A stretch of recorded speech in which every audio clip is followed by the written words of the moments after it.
So we're just talking to some folks who were here for the CAPER conference, and with us is Shauna Pearson-Merkowitz, who is associate professor at Rhode Island, University of Rhode Island. And you were here to talk about how, well, you were talking about partisan or political entrepreneurs. Can you just say a little bit about what that means? Yeah, so it's policy entrepreneurs. Policy entrepreneurs. Are people who basically enter politics for the sole reason of getting a policy changed. And so these are people who are driven by a specific issue, generally. And so the way the literature talks about policy entrepreneurs is that they can be inside government or they can be outside government. And so you can think of them, you know, a lot of people talk about activists out there putting pressure on the party, right? So you have these people who show up at, you know, a gun control rally or a, you know, ban abortion rally. And these are people who are really driven to be part of the political process by this issue, right? So policy entrepreneurs is kind of that next step. It's not the people that are at the protest, but they are the ones who work inside or work government in order to achieve that change. And so they may get an issue placed on the ballot, they may get bills sponsored in the legislature, or they may be members of the legislature who this is why they're there, is to get that issue changed. And it's usually just one issue, or are they kind of group around and, like, so, you know, if you were, because you study evangelicals, I could see where there'd be, you know, maybe 3 or 4 issues that would kind of fit. But for you, you're seeing that it's just kind of like one issue that defines their objectives? Yeah, so I mean what you're talking about is what parties do, right? So the party comes in and says, well, we've got these people who care about abortion, we've got people who care about taxes, we've got people who care about this. We need you all to work together. Right? And so, you know, over time what we see is the people who are driven by, say, abortion, adopt or adapt the other issue positions. And so they do.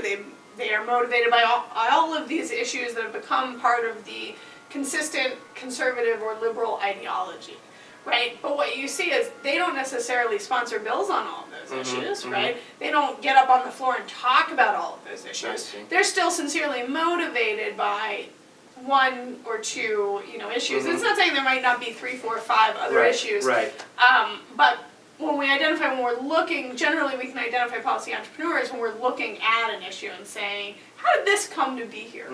You know, how did, you know, Prop 18 get on the ballot? Well, who was behind that, right? And it may be somebody who worked on another issue some other time, but at this point in time, they were driven by this issue. So when you use the word entrepreneur, the other way in which that kind of follows from, you know, a corporate entrepreneur is they're the ones that kind of drive this initiative, drive this product initially, right? Right, so the way business entrepreneurs are people who invest their time, money, and resources into a business, right? Policy entrepreneurs is the same thing. They're the people who invest their time, money, and resources into changing that policy. Right.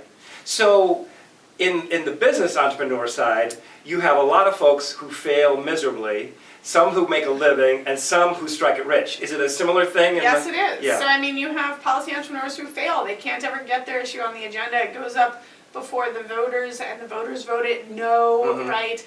They work the halls of Congress, but they can't ever get it to go anywhere. And then there are policy entrepreneurs who succeed, you know, relatively, right? They get some little symbolic gestures, maybe they get a little tweak to their policy, and then there are ones that get ingrained in the party system and are able to, you know, make real progress on their issues. So definitely, right? Right. Policy entrepreneurs don't have to win. There are losers. And so how does the party react to these folks? So, and this is what I was really talking about today is, well, there's, you know, the party can do 2 things. Quite often, these are issues that the party doesn't want to be associated with, and so they can try to keep them down. Let's not talk about that, shh, right? You know. Can you give an example?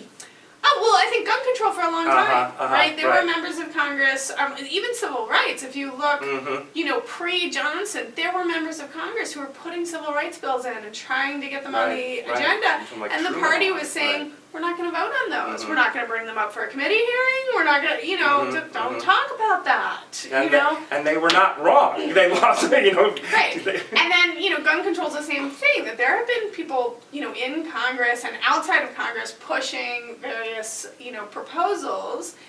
And the party can just say, well, we're not going to bring that up for a vote. We're not going to talk about it in the debates. We're not going to make it an issue. So we're going to try to, keep that out of the limelight.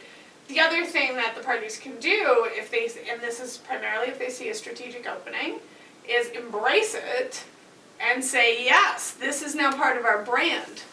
And we're going to bring all the people who agree with you into our party and get them to be the, the marchers and the activists, and that we're going to get voter turnout to increase among that group, right? And so, somewhat of the policy entrepreneurship, whether or not they're successful or not, has to do with this convergence of political opportunity. Right. I mean, it really, not to overextend the analogy, but it's really very similar to what happens in the business world too. Yep. I mean, if you got a good product and you're going to make money, then suddenly people will flock to you. And if it looks like you're just a lot of work and not likely to succeed, you're kind of shut it off in the side. Right, but we can usually not predict which products are going to get, right? Which products are going to become the next big thing. Right. Right? Two products that look identical on paper, in terms of their, need in society. One might become the next iPod. Right. And, the other one goes nowhere. Right. Why?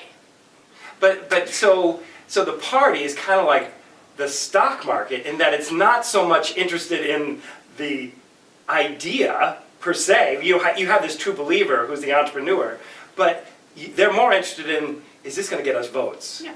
And just like stock market is this stock going to go up? Right. Right? Yeah, that's fascinating. So do you see any change in how this operates in Congress over the past 20 years or so?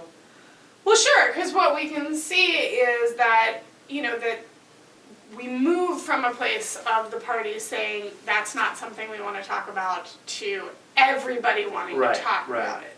And so we do see, those changes, and those can become to brand the party so clearly that that's what we think politics is about. And, if you go back 20 years, you see that issue wasn't, was just not, it was two congressmen saying, here's our bill, here's our bill, here's our bill, and nobody's listening.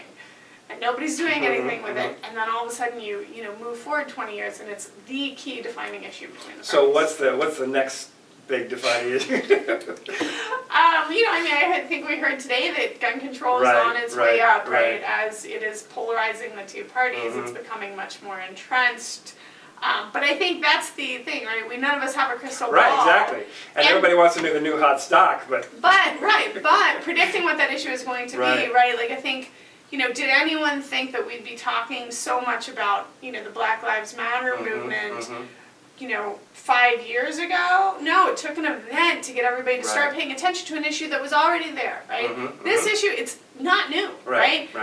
Black men have been being shot by the police, when they are unarmed and, non-threatening since the founding of the United States, really, right? So why are we talking about it now? Why is it really polarized the parties? Well, there was an event that focused our attention on it, and the parties took strategic positions. And one party, and they're doing it reluctantly. Right? Look at the two parties, they're not so sure strategically how to act right now. Right? And so there is a bit of, you still are in this process where you see there's some avoidance. And so is that going to be the next issue? Well, it depends. It depends on if it works for the party. Right? If it doesn't work for the parties are going to try to, tame it down. Let's not talk about that anymore.